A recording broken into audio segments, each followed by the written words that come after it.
Pranava Greenwich, where the dream of luxury and nature truly comes home. Pranava Greenwich, a home full of love and dream. AP assembly budget సమావేశాలు ప్రారంభమయ్యాయి. కీలకమైన ఈ sessions నుంచి వైసీపీకి చెందిన 11 మంది సభ్యులు హాజరై ఎప్పటిలాగే కొద్ది నిమిషాల్లోనే సభ నుంచి వాకౌట్ చేసి వెళ్లిపోయారు. ఉభయ సభలను ఉద్దేశించి గవర్నర్ అబ్దుల్ నజీర్ ప్రసంగిస్తుంటే అడ్డుకునేందుకు ప్రయత్నించిన వైసీపీ సభ్యులు ప్రభుత్వానికి వ్యతిరేకంగా నినాదాలు చేస్తూ సభ నుంచి అరుచుకుంటూ బయటకు వెళ్లిపోయారు. సభలోకి వస్తూనే నినాదాలు చేసుకుంటూ వచ్చిన జగన్ టీం గవర్నర్ ప్రసంగిస్తున్నప్పుడు స్పీకర్ పోడియం చుట్టుముట్టి ఆయన చైర్పై పేపర్లు వేసి గలాటా సృష్టించారు. దాంతో రాబోయే రోజుల్లో వారు సభకు హాజరవుతారా, వచ్చిన సమావేశాలను సజావుగా సాగనిస్తారా అన్న సందేహాలు వ్యక్తమవుతున్నాయి. ఆంధ్రప్రదేశ్ అసెంబ్లీ బడ్జెట్ సమావేశాలు బుధవారం ఉదయం ప్రారంభమయ్యాయి. సభ ప్రారంభమైన కాసేపటికే వైసీపీ సభ్యులు అసెంబ్లీ నుంచి వాకౌట్ చేశారు. మాజీ ముఖ్యమంత్రి వైసీపీ అధినేత జగన్ సహా వైసీపీ ఎమ్మెల్యేలంతా 11 నిమిషాల వ్యవధిలోనే అసెంబ్లీ నుంచి బయటకు వెళ్లిపోయారు. తిరుమల లడ్డు గోవిందా గోవిందా అంటూ లాబీల్లో నినాదాలు చేశారు. ఎప్పటిలాగే జై జగన్ అంటూ తమ స్వామి భక్తి చాటుకున్నారు.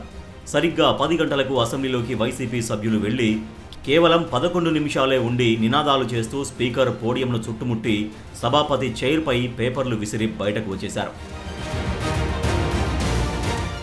సభ ప్రారంభమైన కేవలం 11 నిమిషాల్లోనే జగన్తో పాటు వైసీపీ సభ్యులు 11 మంది సభను వీడడం చర్చనీయాంశమైంది. వారితో పాటు వైసీపీ ఎమ్మెల్సీలు కూడా వాకౌట్ చేశారు. అసెంబ్లీ చరిత్రలో ఇంత తక్కువ సమయంలో వాకౌట్ చేయడం హాట్ టాపిక్గా మారింది. సభలో ప్రజా సమస్యలపై చర్చకు అవకాశం ఇవ్వకపోవడం ప్రజాస్వామ్య విరుద్ధమని వైసీపీ విమర్శించింది. అలాగే ప్రభుత్వ విధానాలపై ప్రశ్నలు అడగకుండా అడ్డుకుంటున్నారని ఆరోపించారు. సభలో తమ స్వరాన్ని వినిపించుకునే అవకాశం లేకపోవడంతో వాకౌట్ చేయడం తప్ప మరో మార్గం లేదని అభిప్రాయం వ్యక్తం చేశారు. ఉభయ సభలను ఉద్దేశించి గవర్నర్ అబ్దుల్ నజీర్ ప్రసంగిస్తుంటే అడ్డుకునేందుకు ప్రయత్నించిన వైసీపీ సభ్యులు ప్రభుత్వానికి వ్యతిరేకంగా నినాదాలు చేస్తూ సభ నుంచి వాకౌట్ చేశారు. వైసీపీ ఛాంబర్ నుంచి సభకు వచ్చిన మాజీ సీఎం జగన్ పార్టీ సభ్యులతో కలిసి మెడికల్ కాలేజీల ప్రైవేటీకరణ రద్దు చేయాలని డిమాండ్ చేశారు. రాష్ట్రంలో శాంతి భద్రతల్ని కాపాడాలని నినాదాలు చేసుకుంటూ అసెంబ్లీలోకి వచ్చిన వైసీపీ ఎమ్మెల్యేలు ఎమ్మెల్సీలు సభలో ఉన్న 11 నిమిషాలు గలాటా సృష్టించి వెళ్లిపోవడం విమర్శల పాలవుతోంది. గవర్నర్ తన ప్రసంగంలో రాష్ట్ర విభజన సమస్యలతో పాటు ఆర్థిక కష్ట నష్టాల మధ్య ప్రస్తుత కూటమి ప్రభుత్వం పాలన ప్రారంభించినట్లు పేర్కొన్నారు. గత ప్రభుత్వ హయాంలో వ్యవస్థలు నిర్వీర్యమై అభివృద్ధి ఆగిపోయిందని, ఆర్థిక ఇబ్బందులు తీవ్రమయ్యాయని ఆయన అసహనం వ్యక్తం చేశారు. గతంలో శాంతి భద్రతలకు విఘాతం కలగడమే కాకుండా 22A వంటి నిబంధనలు దుర్వినియోగం అయ్యాయని విమర్శించారు.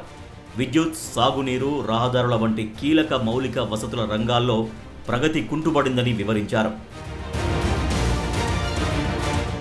2024లో రాష్ట్రాన్ని పునర్నిర్మించే బాధ్యతను ప్రజలు కూటమికి అప్పగించారని గవర్నర్ గుర్తు చేశారు. CM Chandrababu, deputy CM Pawan Kalyan నాయకత్వంలో ప్రధాని నరేంద్ర మోడీ సహకారంతో కూటమి ప్రభుత్వం సమర్థవంతంగా సాగుతోందని చెప్పారు. గత 19 నెలల కాలంలో వ్యవస్థలను గాడిలో పెట్టి సూపర్ 6 సహా పలు సంక్షేమ కార్యక్రమాలను పునఃప్రారంభించినట్లు తెలిపారు. పాలనలో పారదర్శకత కోసం 7 శ్వేతపత్రాలను విడుదల చేసి వ్యవస్థల పునరుద్ధరణపై తొలి 9 నెలల కాలంలోనే ప్రభుత్వం ప్రత్యేక దృష్టి పెట్టిందని ప్రశంసించారు. Improve connectivity, rebuild institutions and lay the groundwork for long-term development. However, the change in governance in 2019 disrupted this momentum. Systemic governance failures emerged, growth stalled, financial stress intensified, institutions destroyed, total anarchy with breakdown of law and order, arbitrary restrictions placed through misuse of Section 22A.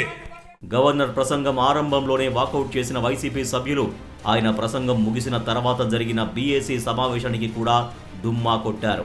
అత్యంత కీలకమైన రాష్ట్ర బడ్జెట్ను ఫిబ్రవరి 14న ఆర్థిక మంత్రి పయ్యావుల కేశవ్ సభలో ప్రవేశపెడతారు. ఈ budget సమావేశాల్లో ప్రభుత్వం కేవలం ఆర్థిక అంశాలకే పరిమితం కాకుండా చట్టసభలో బిల్లులను కూడా ప్రవేశపెట్టనుంది.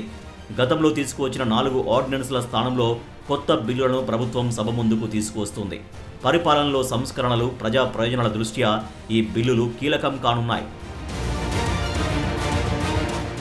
ఇంత కీలకమైన సమావేశాల్లోనూ వైసీపీ పాత పందానే అవలంబిస్తుండటంతో రాబోయే రోజుల్లో అసెంబ్లీ సమావేశాలు ఎలా సాగుతాయన్నది ఆసక్తికరంగా మారింది. ఒకవేళ ప్రతిపక్షం సభకు హాజరు కావాలని నిర్ణయిస్తే మరిన్ని నిరసనలు చేపట్టే అవకాశాలు కనిపిస్తున్నాయి. ఈ సందర్భంగా వైసీపీ సభ్యుల వైఖరిపై అసెంబ్లీ స్పీకర్ చింతకాయల అయ్యన్న పాత్రుడు సరదా వ్యాఖ్యలు చేశారు.